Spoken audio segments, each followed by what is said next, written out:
तुम्हा सर्वांचं माझ्या YouTube चॅनलमध्ये पुन्हा एकदा स्वागत आहे. तर आजच्या व्हिडिओमध्ये आपण इयत्ता 9वी याच्यामध्ये जो गणित भाग 1 हा विषय आहे, तर त्याच्यातलं प्रकरण क्रमांक 6 आहे अर्थनियोजन. तर ते अर्थनियोजन प्रकरण आपण या व्हिडिओमध्ये बघतोय. त्याच्यातला संकीर्ण प्रश्नसंग्रह 6 आपण या व्हिडिओमध्ये बघणार आहोत. याच्यामध्ये त्यातले आपण 1 ते 4 हे जे प्रश्न आहेत, त्या पहिल्या 4 प्रश्नांची उत्तरं आपण या व्हिडिओमध्ये बघूया. तर प्रश्न क्रमांक 1 काय आहे? खालीलपैकी योग्य पर्याय निवडा. आता याचा प्रश्न कसा आहे बघा. विविध प्रकारच्या गुंतवणुकीपैकी 80C कलमानुसार आयकर गणनेसाठी जास्तीत जास्त किती रुपये वजावट मिळते? तर त्याचं अचूक उत्तर आहे पर्याय क्रमांक ए, 1.5 लाख रुपये हे त्याचं अचूक उत्तर आहे. 1.5 लाख रुपये. एवढीच फार तर तुम्हाला काय होतं, आयकर गणनेसाठी वजावट म्हणजे त्यातून वजा रक्कम होणारी जी रक्कम आहे ती फार तर किती होते? 1.5 लाख रुपये. तर आता त्यातलं दुसरं, एका व्यक्तीने 2017-18 मध्ये मिळवलेल्या उत्पन्नाचे कर आकारणी वर्ष खालीलपैकी कोणते? याच्यामध्ये एकूण 4 पर्याय आहेत. 1, 2, 3, 4. तर कर आकारणी मिळवलेलं उत्पन्न कुठल्या वर्षी आहे? 2017-18. तर कर आकारणीचं वर्ष आहे त्याच्या पुढचं असतं. म्हणजे 2017-18 हे काय आहे?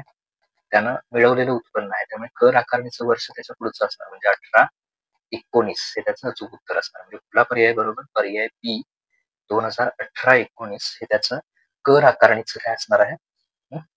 वर्ष असणार आहे. उत्पन्नाच्या पुढचं कर आकारणीचं वर्ष. कधी कधी कर आकारणीचं वर्ष देतात, त्यावेळी आपल्याला अलीकडचं शोधावं लागतं. तर आता सध्या पुढील वर्ष हे त्याच्या कर आकारणीचं वर्ष असणार आहे म्हणजे 2018-19. तर आता प्रश्न क्रमांक 2 बघूया. श्री शेखर उत्पन्नाच्या 60% खर्च करतात, त्यानंतर उरलेल्या उत्पन्नातून 300 रुपये अनाथ आश्रमाला देणगी देतात, तेव्हा त्यांच्याकडे 3200 रुपये उरतात. तर त्यांचं उत्पन्न काढा. आता इथे आपण काय करूया, समजा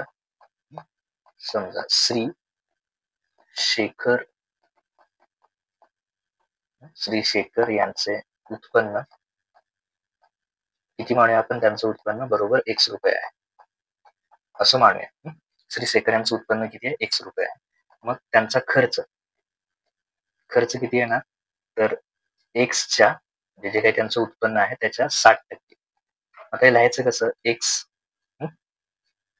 च्या 60%. तर इथे बघा, इथे Xच्या 60% जर आपण केलं तर X गुणिले 60% म्हणजे किती करणार? 60/100. तर हे लिहिताना कसं लिहिणार आपण? 60 गुणिले X केले तर किती येणार? 60x/100 हा त्यांचा खर्च असणार आहे. आता जे काही त्यांचं एकूण उत्पन्न आहे, आता बघा दिलेल्या अटीनुसार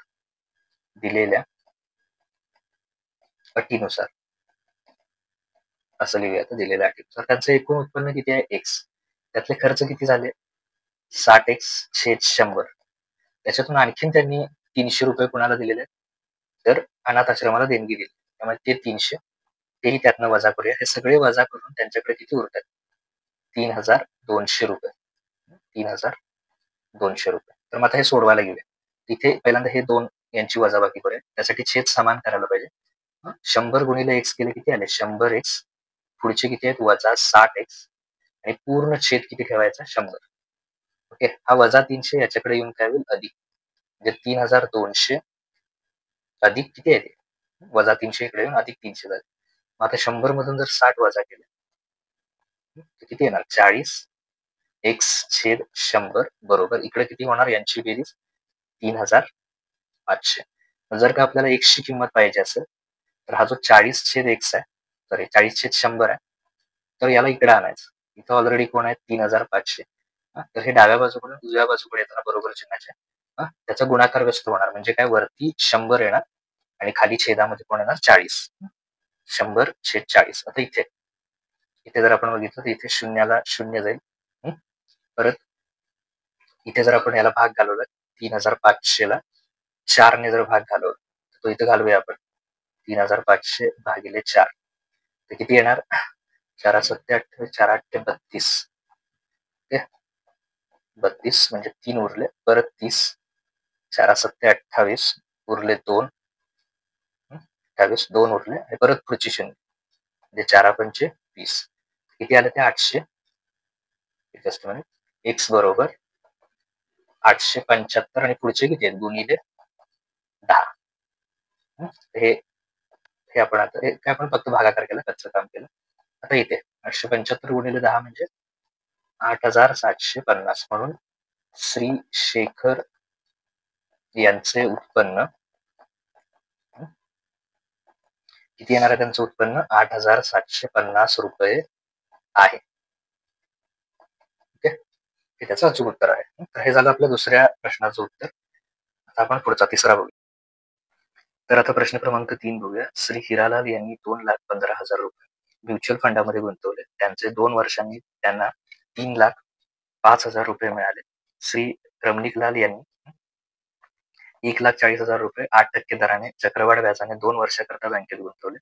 तर प्रत्येकाला झालेला शेकडा फायदा काढा आणि कुणाची गुंतवणूक जास्त फायदेशीर आहे हे ठरवा. आता याच्यामध्ये आपण सगळ्यात पहिल्यांदा दोघांची काय करूया, शेकडा नफा किती आहे तो काढूया. तर पहिलं नाव आहे श्री हिरालाल.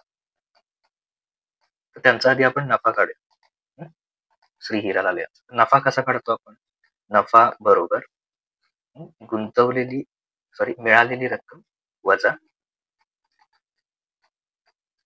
गुंतवलेली रक्कम, हा तुमचा नफा असणार आहे. तर किती रुपये त्यांना मिळालेले आहेत? 3,05,000 आणि मग किती गुंतवले होते? 2,15,000. आता ही वजाबाकी केल्यानंतर त्यांना नफा किती झालाय? तर तो नफा झालेला आहे 90,000 रुपये.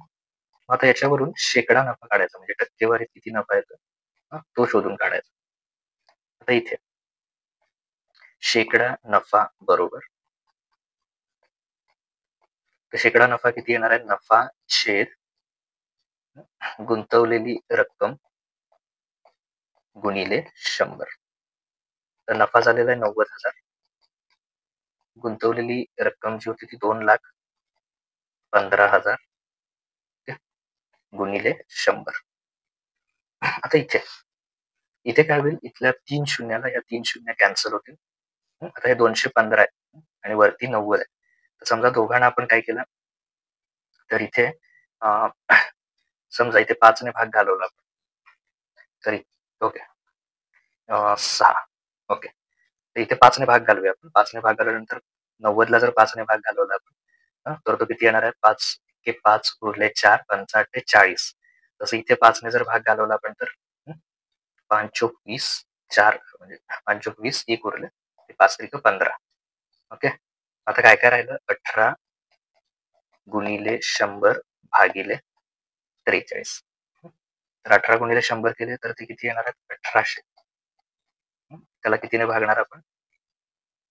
43. तर 1800 भागिले 43. तर त्याचं जे उत्तर येणार आहे आपलं ते येणार आहे 41.86%. हे त्याचं उत्तर येणार आहे. आता त्याच्यात दुसरं जे नाव आहे ते आहे श्री रमणिकलाल. तर यांनी 1,40,000 रुपये गुंतवले आणि ते चक्रवाढ पद्धतीनं व्याज तिथं काढलेलं आहे. तर त्याच्यात आपण चक्रवाढ व्याजाचं सूत्र घेऊया. श्री रमणिकलाल, ओके, त्यांच्या बाबतीत बघा मुद्दल किती आहे? रमणिकलाल यांची 1,40,000. दर किती आहे? मुद्दल बरोबर 1,40,000, कारण ते चक्रवाढ व्याजाचं सूत्र वापरावं लागणार. 8% दर आणि 2 वर्षाकरता बँकेत गुंतवले, म्हणजे आर बरोबर 8% आणि एन म्हणजे वर्ष, किती वर्ष? 2 वर्ष. चक्रवाढ पद्धतीने, चक्रवाढ पद्धतीचं सूत्र काय आहे?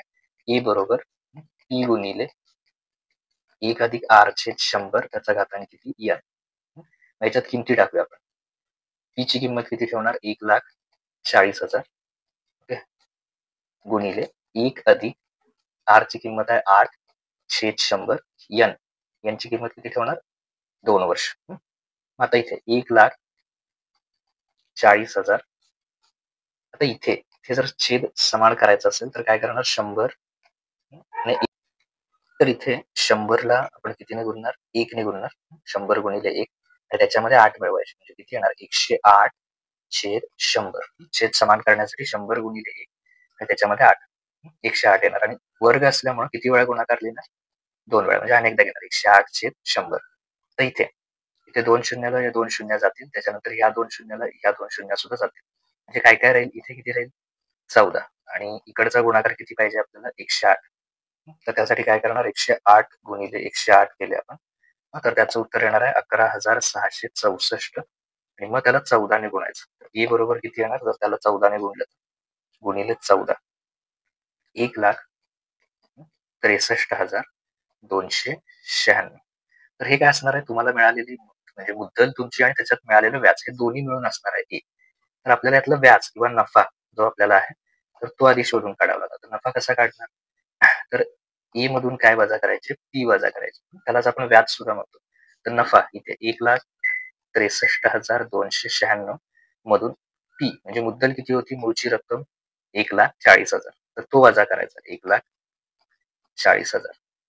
तो वजा केला आपण याच्यातून, किती वजा करायचे, 1,40,000. तर त्याचं उत्तर येणार आहे 23,296. तर हा असणार आहे आपला नफा. मग आपण याच्यावरून काय काढणार, शेकडा नफा. शेकडा नफा काढल्यानंतर त्याचं सूत्र काय, नफा छेद मूळची गुंतवलेली रक्कम गुणिले 100. नफा किती झाला, 23,296 भागिले गुंतवलेली रक्कम 1,40,000 इतकी गुणिले 100. इथे 2 शून्याला ह्या 2 शून्य जातील.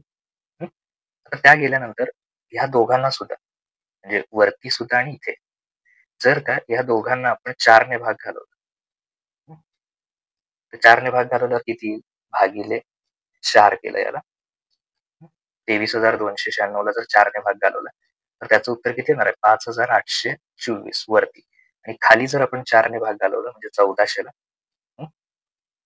तर त्याचं उत्तर येणार आहे 350. ओके. तर आता मात्र तुम्हाला काय करावं लागेल, इथे 5,884 सॉरी 824 भागिले 50 करावं लागेल. ओके, सॉरी 350 करावं लागेल. तर त्याचं जे उत्तर येणार आहे शेवटी, शेकडा नफा 350 ने भाग घालवल्यानंतर, तर ते येणार आहे 16.64%.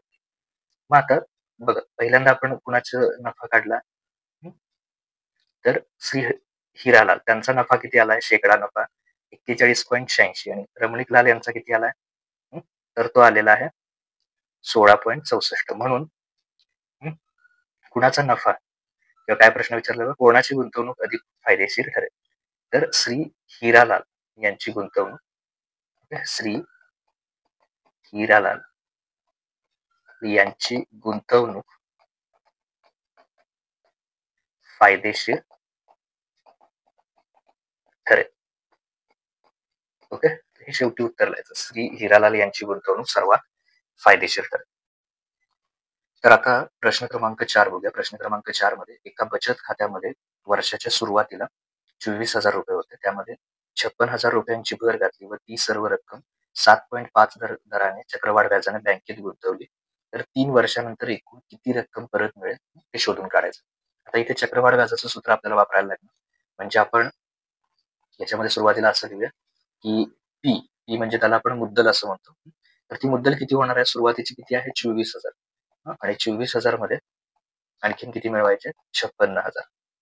तर हे दोन्हीची बेरीज केल्यानंतर म्हणजे 24 आणि 56, तर याच्यात येणार 80,000. ओके, एकूण येणार 80. ही झाली आपली पी म्हणजे मुद्दल झाली. त्याच्यानंतर सर्व रक्कम किती टक्के दराने हे केलेली आहे, 7.5% दराने. म्हणजे आर बरोबर किती असणार आहे, आर जो यातला असणार आहे, आर बरोबर 7.5%. आणि 3 वर्षानंतर एकूण किती रक्कम होईल, म्हणजे वर्ष किती असणार आहे, 3 वर्ष. आता चक्रवाढ व्याजाचं जे आपलं सूत्र आहे तर ते आपल्याला लक्षात असलं पाहिजे. ए बरोबर पी गुणिले 1 अधिक आर छेद 100 त्याचा घातांक किती येणार, एन येणार. आता त्याच्या किमती टाकूया. त्याच्यात किमती टाकत असताना पहिल्यांदा पी ची किंमत आहे ती 80,000 अशी ठेवूया. दोन्ही एकत्र केलेत आपण, कारण पहिला 24,000 होते, मग त्यात 56,000 आणखी मिळवले, गुणिले 1 अधिक आर ची किंमत आहे 7.5 छेद 100 सूत्रानुसार ही आर ची किंमत ठेवली की 7.5. त्याच्यानंतर एन घातांक किती आहे, एन किती दिलाय, किती वर्ष आहे, 3 वर्ष. आता पुढे 80,000 बरोबर गुणिले ए शोधतोय आपण 1 अधिक आता 7.5 चा जो दशांश चिन्ह आहे तर तो काढून टाकायचा. म्हणजे 7.5 असं जे आहे तर त्याच्यातलं काय करायचं आपण दशांश चिन्ह काढून टाकायचं आणि ते 75 लिहायचं आणि मग छेदात 100च्या ऐवजी किती लिहायचं 1000. अशा पद्धतीने आपण दशांश चिन्ह काढू शकतो. म्हणजे लिहिताना कसं लिहायचं दशांश चिन्ह काढून 75 एका संख्येनंतर दशांश चिन्ह म्हणजे एक शून्य वाढवायचे. किती होणार ते 1000 त्याचा घातांक 3. आता त्यानंतर इथे 80,000 बरोबर 80,000 गुणिले 1 अधिक छेद समान करण्यासाठी 1000 ने 1 ला गुणायचं म्हणजे 1000. त्याच्यामध्ये किती मिळवायचे ते पुढचे 75 म्हणजे किती येणार 1075. छेद समान करण्यासाठी 1000 गुणिले 1 इथे गुणाकार करायचा आणि आहे तसं समोरचं 75 मिळवायचं म्हणजे 1075 येणार आणि पूर्ण छेद किती घ्यायचा 1000. ओके. आता घातांक किती वेळा आहे 3 वेळा. त्यामुळे हीच संख्या किती वेळा लिहायची 3 वेळा घातांक म्हणजे गुणाकारात 3 वेळा लिहा 1000. आता इथे हे जर का सोडवायचं असेल आपल्याला तर आपण काय करणार याच्यात शून्य म्हणजे बघा पहिल्या 3 शून्याला ह्या 3 शून्य काय होतील कॅन्सल होतील. त्याच्यानंतर इथली एका शून्याला ही शून्य काय होईल कॅन्सल होईल. आता हे करत असताना 1075 आणि त्याच्यात काय करू शकतो आपण तर इथे 1075 आणि हे सगळं सोडवत असताना इथे 1000 ला समजा आपण 25 ने भाग घालवला. कितीने भाग घालवणार इथे 25 ने. तर 25 चोक 100 येईल आणि वरची शून्य म्हणजे 40 येईल. तसं इकडं 1075 ला जर का आपण काय केलं 25 ने भाग घालवलं तर त्याचं उत्तर येणार आहे 43. त्याच्यानंतर इथे 40 उरल्यानंतर इथं सुद्धा तसंच करूया. या 100 ला काय करणार आपण तर 100 ला 25 ने परत 25 ने भाग घालवायचा. 25 चोक 100 आणि वरती सुद्धा 25 ने भाग घालवल्यावर मगासारखंच उत्तर किती येणार आहे 43 येणार. हे केल्यानंतर याच्यात 4 एक्के 4 म्हणजे इथल्या 4 ला 4 एक्के 4 4 दुनी 8 परत ह्याच 2 ने 2 एक्के 2 आणि 40 ला भाग घालवल्यावर किती येणार 20 येणार. मग आता राहिलेल्या सगळ्याचा आपण काय करूया गुणाकार करूया. गुणाकार करताना काय करणार काय काय राहिले त्या लिहून घेऊया. इथे 43 राहिलं तर एक गुणाकारात एक म्हणजे त्याला काही फरक पडणार नाही म्हणजे 3 राहिले 43 गुणिले 43 गुणिले 1075 आणि छेदामध्ये किती आहेत 20. ओके. तर त्यातलं सगळ्यात आधी आपण 43 गुणिले 43 करूया. तर ते किती येणार आहे 1800 या दोन्हींचा गुणाकार 1849 आणि पुढे 1075 छेदामध्ये किती आहे 20 म्हणजे आणि याला 1075 न गुणे आपण आलेलं उत्तर आलं. किंवा तसं करण्याऐवजी समजा आपल्याला सोपं काय होईल 5 ने समजा भाग घालवला आपण तर 5 चोक 20 आणि इथे जर मी 5 ने भाग घालवला तर किती येणार आहे 5 दुनी 10 5 एक्के 5 2 उरणार आणि 5 5 25. ओके म्हणजे 1075 ला आता इथे मी 5 ने भाग घालवतो हे लक्षात ठेवा. 1075 जो आहे त्याला 5 ने भाग घालवलं 215 आहे. आता सगळ्यात शेवटची स्टेप म्हणजे आणखी काय 1849 जे उत्तर आलंय आपलं तर त्याला 215 ने काय करायचं गुणायचं. 215 ने गुणल्यानंतर या दोन्हींचा गुणाकार तर तो येणार आहे 3,97,535 आणि मग शेवटी त्याला 4 ने भाग घालवायचा. ई बरोबर ए म्हणजे काय असतं रास आपलं म्हणजे मुद्दल आणि व्याज दोन्ही मिळून ते उत्तर येणार आहे. हे आलेल्या उत्तराला कितीने भागणार आपण 4 ने भागणार. ओके 4 ने भागल्यानंतर शेवटी उत्तर किती येणार आहे 99,383.75 इथे दशांश चिन्ह आहे 0.75 रुपये. ओके हे आपलं उत्तर येणार आहे सगळ्या कॅन्सलेशनच्या स्टेप करून. तर 3 वर्षानंतर एकूण किती रक्कम परत मिळेल तर शेवटी उत्तर लिहायचं म्हणून 3 वर्षानंतर 3 वर्षानंतर रुपये 99,383.75 परत मिळतील. हे शेवटी शाब्दिक उत्तर शेवटी लिहायचं. या व्हिडिओमध्ये आपण 1 ते 4 प्रश्न जे आहेत ते बघितले. पुढील व्हिडिओमध्ये आपण पुढचा जो भाग आहे तो तिथे बघूया.